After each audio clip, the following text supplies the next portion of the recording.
오늘 말씀 호세아서 5장 1절에서 5절, 호세아서 3장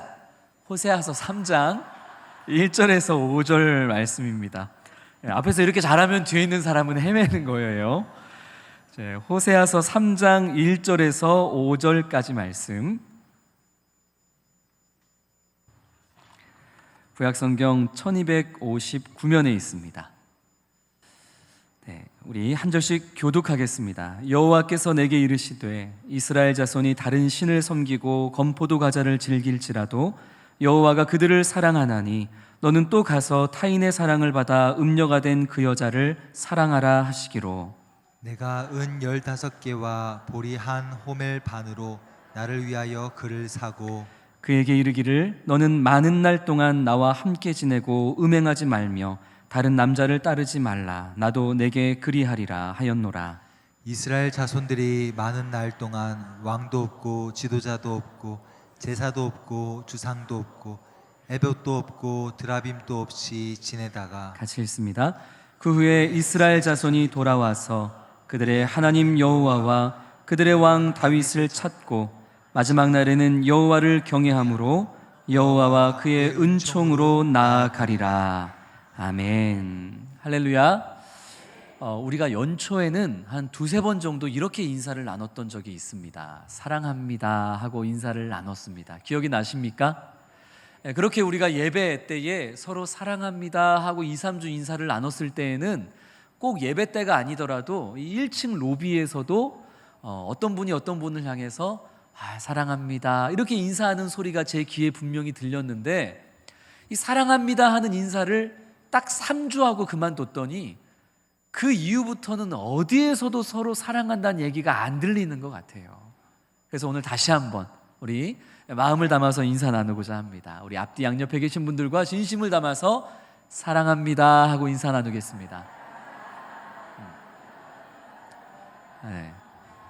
이거 보세요. 이거 오랜만에 했더니 지난번처럼 사랑하지 않는 표정으로 무섭게 그렇게 사랑한다고 하면은 곤란하다니까요. 정말 사랑하는 미소를 가득 머금은 채 사랑합니다 인사 나눕니다. 다시 한번.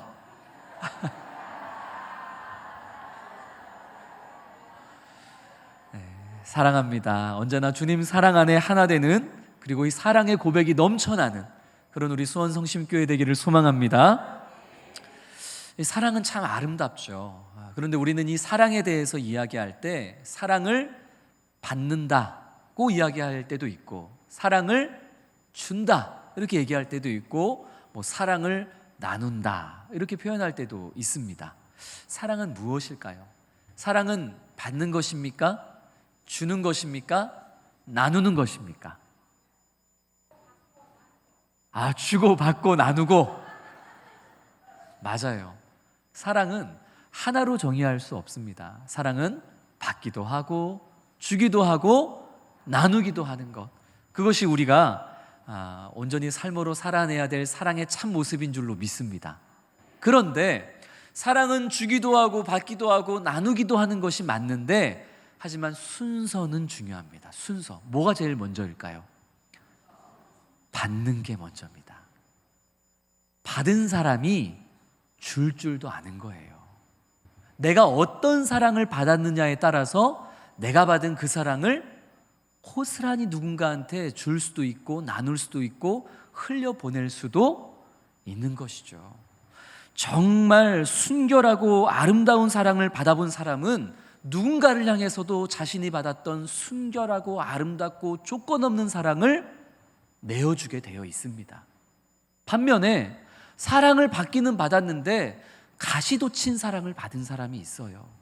조건적인 사랑을 받은 사람이 있어요. 너 이렇게 해야지만 이뻐할 거야, 너 이렇게 해야지만 사랑해 줄 거야. 이런 사랑을 받은 사람은 다른 사람을 사랑할 때 자기도 똑같이 가시돋친 사랑으로, 조건적인 사랑으로 누군가 그 사랑을 베풀기도 하고, 사랑이라는 이름으로 누군가를 아프게도 하더라 하는 것입니다.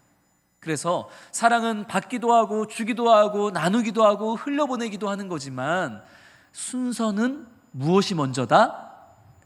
받는 게 먼저다. 어떤 사랑을 받았느냐에 따라 내게서 나누어지고 보내어지는 사랑의 특징이, 성질이 결정되어진다 하는 것이죠. 그런 의미에서 오늘 본문인 호세아서 3장은 우리 모두에게 정말 중요한 말씀입니다. 하나님께서 이스라엘 백성들에게 어떤 사랑을 베푸셨는지, 하나님께서 오늘 우리들에게 어떤 사랑을 베푸셨는지, 다시 말하자면 이스라엘 백성들을 비롯해 오늘을 살아가는 우리들이 하나님께 어떤 사랑을 받았는지, 우리가 받은 사랑이 무엇인지가 오늘 이 호세아서 3장에 너무나 분명하게 기록이 되어 있기 때문이죠. 오늘 본문을 통해서 하나님으로부터 내가 받은 사랑이 어떤 사랑인지를 온전히 깨닫고 발견하고 그 사랑을 고스란히 우리도 누군가에게 흘려보낼 수 있는 사랑의 사람이 될 수 있기를 주의 이름으로 축원합니다. 세상에서 우리가 받았던 사랑은 참 사랑일 수도 있고 그릇된 사랑일 수도 있습니다.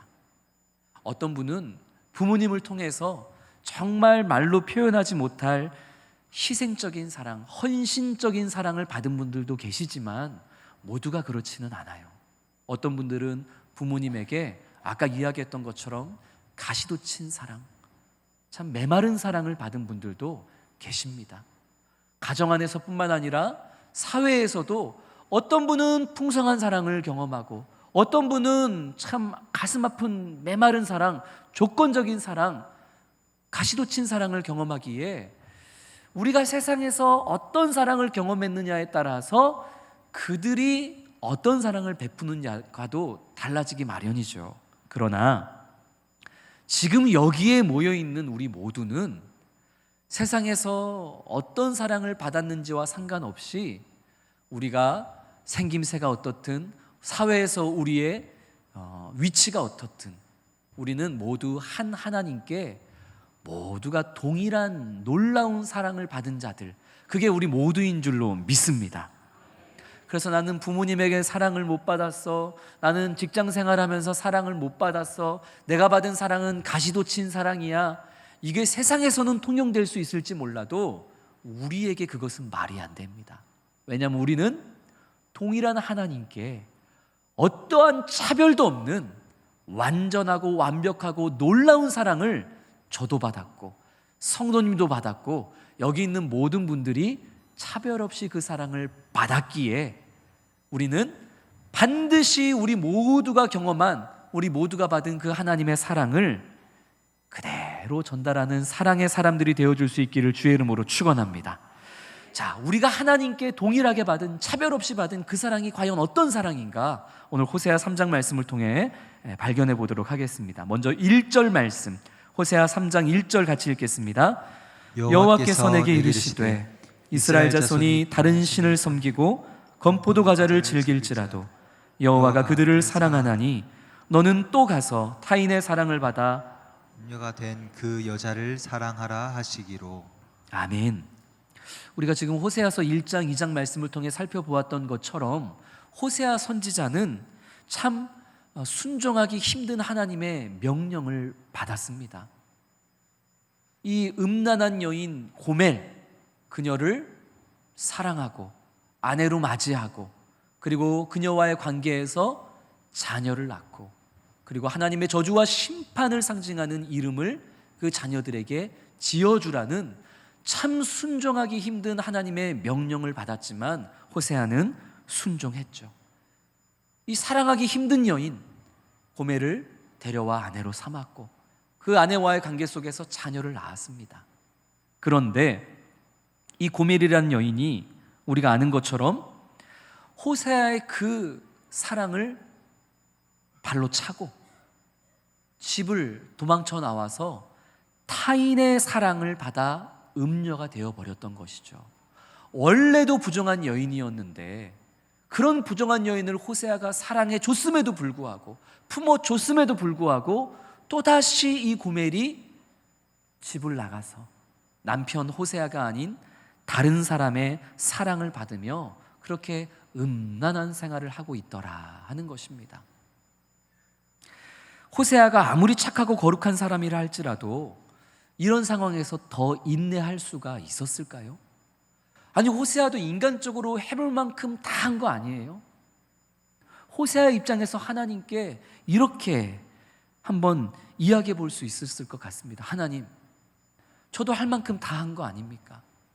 저도 하나님의 말씀에, 그 순종하기 힘든 말씀에 제가 다 순종하지 않았습니까? 그런데 하나님은 왜 또다시 감당하기 힘든 명령을 제게 내리십니까? 호세아 입장에서는 하나님 앞에 이렇게 항변할 수도 있었을 것 같아요. 왜냐하면 오늘 3장 1절 말씀을 보니까 하나님께서 이 정도까지 순종했던 호세아에게 더 힘든 명령을 내리시기 때문이죠. 하나님이 호세아에게 뭐라고 명령하시죠? 너는 또 가서 너 아닌 다른 남자, 타인의 사랑을 받아서 음녀가 돼버린 그 여자를 어떻게 해라? 사랑해라. 또 가서 그녀를 사랑해줘라. 이게 하나님의 명령인 거예요. 도망가버린 그 고멜을 찾아가서 그녀에게 돈을 갖다 줘라. 그녀에게 어떤 힘든 일을 겪고 있다면 도와줘라. 힘이 돼줘라. 뭔가를 해줘라. 집을 줘라. 돈을 줘라. 이런 거는 그래도 아마 순종할 수 있었을 듯 합니다. 그런데 그렇게 물리적으로 무언가를 해줄 수 있는 것을 하나님께서 명령하시는 게 아니라 너는 또 그녀를 찾아가서 뭐 하라는 거예요? 사랑하라는 거예요. 사랑하라는 게 이게 사람 마음대로 됩니까? 안 됩니까? 안 돼요. 저 사람을 도와줘라. 저 사람을 공경해라. 저 사람에게 필요한 것을 채워줘라. 사줘라. 이건 할 수 있죠. 근데 사랑하라는 것은 이것은 쉽게 되어지는 일이 아닙니다. 혹여나 상대에게 사랑할 만한 어떠한 무언가가 남아있다면 사랑할 수 있죠. 하지만 우리가 계속해서 살펴본 것처럼 이 고멜이라는 여인에게는 더 이상 사랑받을 만한 모습이 남아있지가 않아요. 요렇게 봐도 저렇게 봐도 어디에도 이 고멜이라는 여인에게는 사랑받을 만한 구석이 없는 거예요. 사랑해줘도 도망가고 모든 것을 베풀어줘도 배신하고 어떻게 근데 이런 여인을 사랑할 수 있겠느냐는 거예요. 이렇게 저렇게 봐도 사랑할 구석이 없는데도 하나님은 그래도 너는 또 가서 그 사랑할 조건과 사랑할 자격과 사랑받을 만한 아무것도 보이지 않는 그녀 고멜을 어떻게 해라? 그래도 사랑해라. 그래도 사랑해라. 이건 정말 성경에 나와 있는 어떠한 명령보다 더 힘든 명령입니다. 더 힘든 명령이에요. 그런데 이 특별한 명령이, 이 말도 안 되는 것 같은 명령이 사실 하나님께서 이스라엘 백성들과 우리들에게 베풀어 주고 계시는, 우리가 받아 누리고 있는 사랑이라는 것. 하나님은 오늘 우리에게 그것을 말씀하고 있습니다. 이스라엘 백성들이 지금 어떤 모습으로 살아가고 있죠? 이 고멜이 그랬던 것처럼 하나님과의 언약을 깨뜨리고 하나님이 아닌 다른 남편, 다른 우상들을 따라가서 숭배하면서 그렇게 지금 하나님 앞을 범죄하며 살아가고 있는 거죠. 하나님 편에서 봤을 때 품어줘도 도망가고 용서해도 또 똑같은 죄를 반복해서 범하는 이 이스라엘 백성들이 사랑스러울까요? 사랑스럽지 않을까요? 이 고멜과 같은 이스라엘 백성들에게 사랑받을 만한 모습이 있습니까? 없습니까? 없죠. 고멜이 그러했듯이 몇 번이고 사랑하고 용서해도 뒤통수만 치는 이스라엘 백성에게는 어디로 어떻게 봐도 사랑할 만한 모습이 남아있지 않았습니다. 그런데도 불구하고, 사랑받을 만한 모습이 없는데도 불구하고 하나님은 그래도 또 가서 이스라엘 백성들을 어떻게 하시는 거예요? 사랑하는 거예요. 이건 이해가 안 되는 거예요. 이건 우리의 이성적인 머리로는 도저히 납득이 안 되는 거예요. 우리의 이성과 우리의 생각과 이 세상의 모든 것을 뛰어넘는 사랑, 그게 바로 하나님으로부터 우리가 받고 있는 사랑, 우리가 받은 사랑이고 앞으로도 변함없이 받게 될 사랑이라는 것을 깨달을 수 있는 우리 성도님들 모두가 되시기를 주님의 이름으로 축원합니다. 1절에 나타난 이스라엘 백성들의 모습을 한번 보십시오. 하나님이 아닌 다른 신들을 섬기고 뿐만 아니라 천하태평하게 건포도 과자를 즐기고 있는 거예요. 하나님을 배신하고 우상 숭배를 하고 나서 이 건포도 과자를 즐긴다는 것은 당시 가나안 백성들이 우상을 숭배한 이후에 우상을 숭배하는 제의가 끝난 다음에 이 간식을 먹는 행위를 이 건포도 과자를 즐기는 것으로 지금 표현한 겁니다. 전능하신 하나님을 배신한 이유가 고작 이 건포도 하나 즐기겠다는 거라니, 이 하나님 편에서는 얼마나 답답하고 자존심 상하고 말이 안 되는 일이에요. 분노할 만한 일이죠. 고작 저거 건포도 하나 먹겠다고 나를 배신하고 나를 떠나고 거짓 신들을 숭배하다니, 내가 그거밖에 안 되나? 정말 하나님 편에서 얼마나 속이 상할 만한 일이에요. 그럼에도 불구하고 그렇게 하나님을 배반하는 이스라엘 백성들을 하나님은 또 찾아가셔서 어떻게 하신다? 사랑한다 하고 하나님이 말씀하시는 것이죠. 저희 집 둘째 딸이 애정결핍인지 하루에도 5번, 10번씩 제게 아빠 나 사랑해? 하고 늘 물어봐요. 그러면 저는 아빠 나 사랑해? 하고 물어볼 때마다 항상 똑같은 대답을 해줍니다. 사랑하지. 그럼 또 물어봐요. 얼마나 사랑해? 그럼 저도 똑같이 대답합니다. 적당히 사랑해. 적당히 사랑해. 그러면 이 아이가 거기서 지지 않고 또 물어봐요. 나 왜 사랑하는데? 듣고 싶은 말이 있겠죠. 예뻐서, 귀여워서, 깜찍해서 이런 얘기를 듣고 싶겠죠. 그러나 전 동일하게 흔들리지 않고 얘기해 줍니다. 그냥 사랑해. 근데 그게 제 진심이에요. 제가 말하는 적당함은 어떻게 표현할 수 없기에 제 사랑하는 첫째도 둘째도 적당히 내가 할 수 있는 최선의 것으로 사랑한다는 표현이고, 왜 사랑해?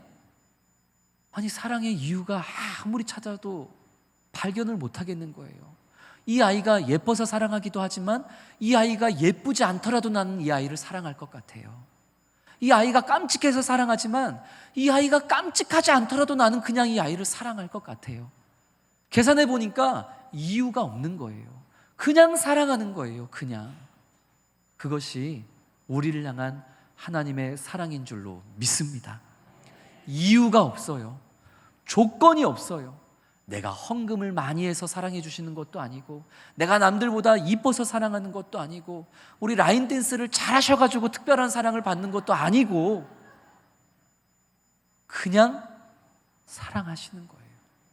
심지어 사랑받을 만한 어떠한 모습도 없는데도 하나님은 그 창세 전부터 선하신 뜻 안에서 우리를 사랑하시고 또 사랑하시고 끊임없이 사랑하시는 것, 그것이 우리를 향하신 하나님의 사랑이요, 우리가 받아 누리고 있는 받은 사랑이기에 우리가 흘려보내야 할 그런 사랑인 줄로 믿습니다.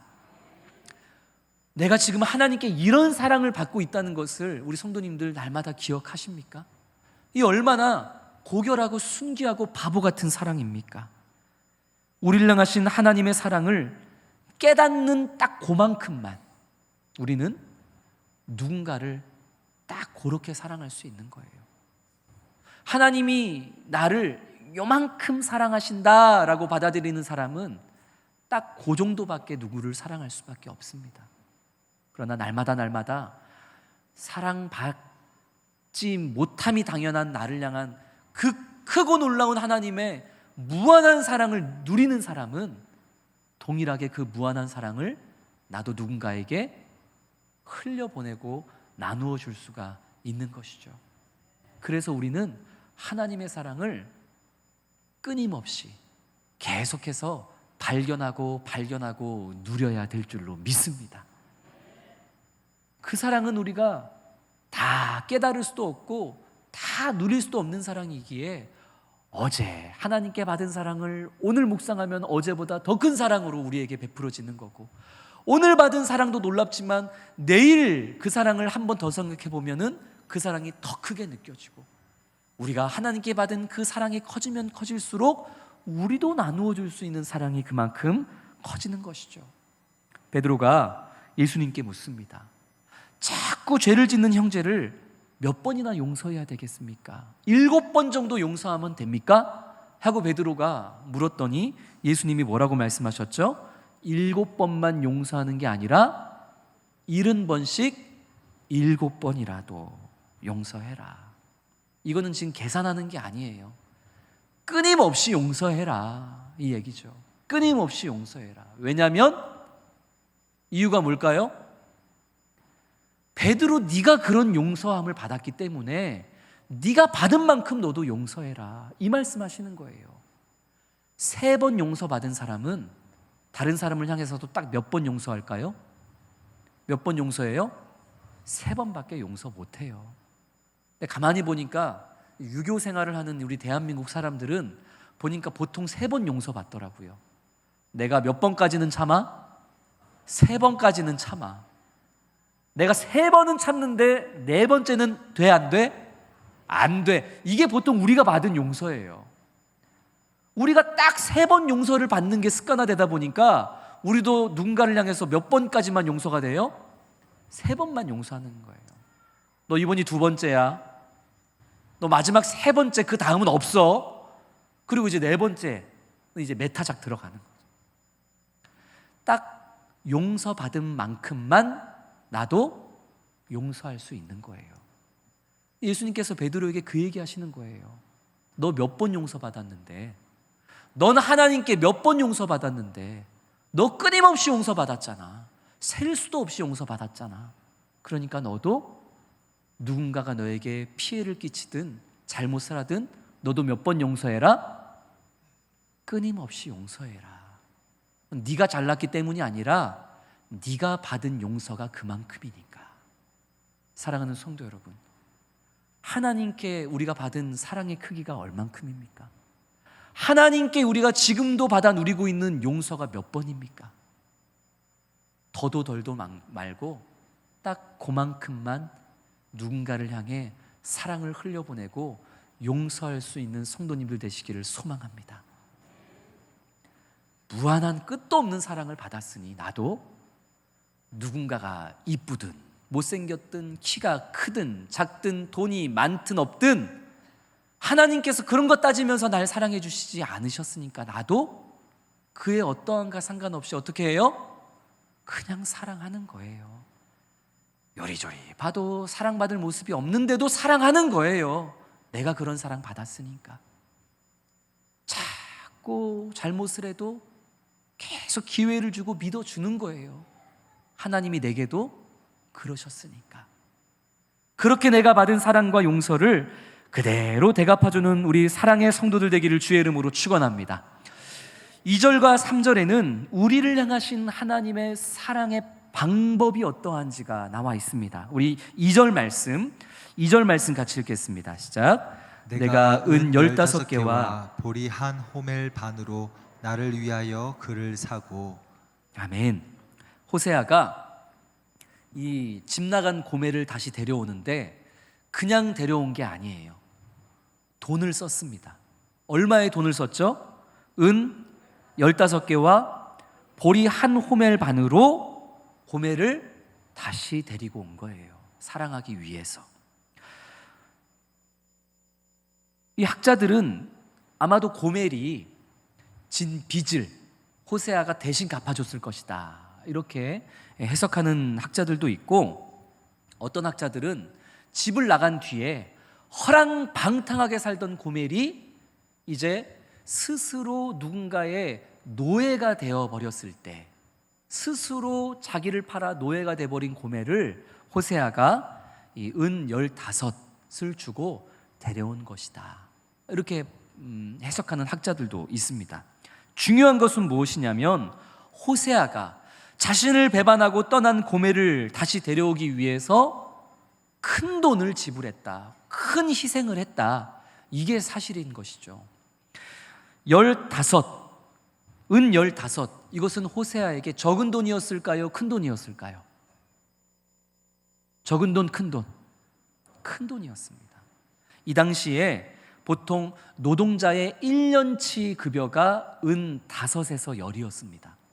1년치 노동의 대가가 은 5에서 10이었으니까 지금 호세아는 이 집 나간 고멜을 데려오기 위해서 약 2년에서 3년치 연봉을 쏟아 부은 거예요. 은 15. 근데 2년, 3년의 봉급에 해당하는 큰 돈을 고멜을 위해서 썼을 뿐만 아니라 은 15에서 더 나가죠. 은 15으로는 모자랐는지 보리 한 호멜 반까지 내었더라 하고 오늘 본문이 말씀하고 있죠. 이것은 아마도 은 15으로는 안 되고 주머니에 있는 것까지도 다 털어가지고 지금 자기 아내를 데려왔다라는 그런 본문의 말씀으로 읽혀집니다. 은 15, 이것이 제 전 재산이고 이거 외에도 제게 있는 것은 보리 한 호멜 반밖에 없습니다. 지금 제가 당신 앞에 내놓은 은 15과 보리 한 호멜 반, 이게 제 전부입니다. 이것만이라도 받아주시고 제 아내, 이 음란한 여인 고멜을 다시 제 품에 돌려주십시오. 그러니까 호세아는 지금 자신의 전부를 희생해서 고멜을 데리고 왔다는 것이죠. 이것이 바로 우리를 향한 하나님의 방법입니다. 하나님은 말로만 사랑한다고 하시는 게 아니에요. 내가 너를 사랑한다. 네가 어떠해도, 네가 부족해도, 네가 몇 번 내 앞에 실수하고 죄악을 저질러도 나는 그래도 너를 사랑한다. 말로만 하나님은 사랑을 고백하고 용서하시는 분이 아니에요. 진정한 용서와 사랑에는 자기 희생이 수반됩니다. 자기 희생이 수반되지 않는 용서와 사랑은 무언가를 얻어내기 위한 조건적인 용서요, 조건적인 사랑일 수밖에 없는 것이죠. 진심으로 누군가를 용서하고 사랑한다면 그 사람을 위해서 나의 무언가는 희생되어질 수밖에 있다 없다? 없다 하는 것이죠. 호세아는 고멜을 용서하고 하나님의 명령과 말씀에 따라 이 고멜을 다시 데려와 사랑하기 위해서 자신의 전부라는 값을 치러야만 했습니다. 그리고 우리를 향한 하나님의 사랑에도 값을 치름이 있죠. 죄악에 허덕이는 우리를 그 죄에서 건져내시기 위해서 하나님은 당신의 사랑하는 아들 예수 그리스도의 생명을 십자가에서 값으로 주고 그렇게 당신의 모든 것이라고 할 수 있는 예수 그리스도를 값으로 주고 저와 우리 성도님들을 다시 그 사랑의 품으로 품어 주신 거예요. 호세아가 자신의 전부를 지불하고 희생해서 고멜을 데려와 사랑했듯이 하나님도 당신의 전부인 독생자 아들 예수 그리스도의 생명을 십자가에 내어주시는 값을 통해 우리를 죄악에서 건져내시고 다시 그 품에 안아주시는 것, 이것이 우리를 향한, 우리가 받은 하나님의 크고 놀라운 사랑임을 잊지 말고 기억하는 우리 성도님들 되시기를 주님의 이름으로 축원합니다. 예수님께서 십자가에서 돌아가시면서 가상 7언 7가지를 말씀하시죠. 그 중에 다 이루었도다, 이게 무슨 표현인지 아세요? 다 이루었도다. 이것은 내가 값을 다 치렀도다, 이런 의미입니다. 내가 내 생명으로 수원 성심교회 성도를 죄에서 구원하기 위한 값을 다 치렀다. 호세아가 값을 치르고 자신의 전부의 값을 치르고 고멜을 데려왔듯이 하나님은 우리를 예수 그리스도라는 그 전부의 값으로 사시고 우리를 사랑으로 건져내시고 품어주신 줄로 믿습니다. 우리가 받은 사랑이 그런 사랑이라는 것이죠. 그렇다면 우리가 받은 그 사랑의 방법으로 우리도 고스란히 누군가를 사랑하는 방법 삼아야 되지 않겠습니까? 먼저 찾아가고 자존심 내세우지 않고 그를 위해서 내가 먼저 낮아지고 죽어지는 바로 그 사랑의 방법으로 주님이 나를 찾아오셨듯이 우리도 그 동일한 내가 받은 사랑의 방법으로 서로를 사랑하며 그 사랑을 흘려보내는 사랑의 사람이 되어야 하지 않겠느냐 하는 것이죠. 하지만 아직 우리는 여전히 그 사랑의 방법에 있어서 미숙한 자들입니다. 아직도 이 교회 공동체 안에 온전한 화합과 하나됨이 이루어지지 않는 경우가 많아요. 왜 그럴까요? 하나님께서 예수 그리스도를 통해서 우리에게 보여주셨던 그 사랑의 방법을 네가 먼저 하기를 원하고 있는 거예요. 네가 먼저. 하나님이 나를 건져내시기 위해서 죽어주셨잖아. 그러니까 너도 나를 위해서 제발 좀 죽어. 너도 나를 위해서 제발 네 자존심 좀 꺾어. 너도 나를 위해서 제발 먼저 나한테 잘못했다고 용서 좀 빌어. 우리는 하나님이 보여주신 사랑의 방법을 나한테 적용하지 않고 늘 누구한테 적용해요? 상대방에게 적용을 해요. 그러나 이미 그것 자체가 하나님이 우리에게 보여주신 사랑의 방법이 아니잖아요. 사랑하는 성도 여러분, 하나님은 우리를 건져내시기 위해, 우리를 다시 품에 안으시기 위해 당신이 먼저 인간의 몸으로 우리를 찾아오셨고 십자가에서 당신의 전부인 생명값을 지불하심으로 우리를 그 사랑의 품에 안아주셨습니다. 이게 우리가 받은 사랑이요, 받고 있는 사랑이요, 앞으로도 영원히 변함없이 우리가 누리게 될 사랑의 모습인 줄을 믿으시기를 원합니다. 그렇다면 그것을 누리기만 하지 마시고 이제 그 똑같은 사랑을 우리가 베풀고 그 똑같은 사랑의 방법으로 우리도 누군가를 접근해야 되지 않겠습니까? 저를 비롯해서 우리 사랑하는 수원성심교회 모든 성도님들은 바로 그 사랑의 방법으로 내가 받은 용서와 내가 받은 사랑의 크기만큼 그 방법으로 서로를 사랑하고 다가가고 품어주고 그렇게 사랑을 받음과 사랑을 주는 것과 나누는 것을 온전히 주님의 은혜 안에서 주님같이 동일하게 이루어내는 그런 저와 우리 성도님들 될 수 있기를 주님의 이름으로 축원합니다. 우리 주신 말씀 기억하면서 함께 찬송하실 때 신실하게